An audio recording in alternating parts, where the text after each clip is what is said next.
Hello, I'm Troy Parker, President of Innovative Labor and Cleaning, and this is another Mental Health Monday. I have a quote for you. A friend is one who knows all about you and still respects you. Finding a true friend is a priceless gift. Many times you share your dreams, your pains, your whatever, your issues, and to have someone who still cares for you and is there for you is a priceless gift.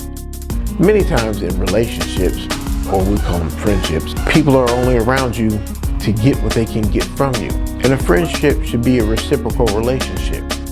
I go into a friendship working to be what it is I would like to receive. Caring, responsible, open-minded, these type of things. And not looking to see, okay, what can I get from this person?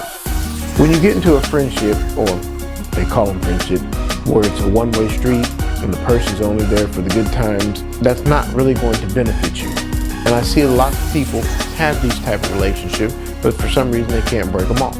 Make sure any relationship you're in, whether you want to call it a friendship or whatever, whether it's at work or some club you belong to or just people that you know, that these relationships are nurturing to you.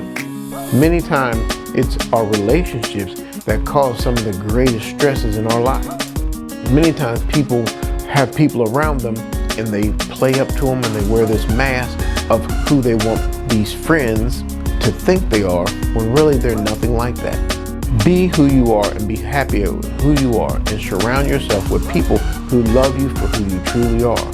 Trying to wear these masks, and you see a lot of times on social media, people portray themselves to be one way, but some of us who really know them are like, hey, he's nothing like that. Love who you are and surround yourself with those who love you for who you are.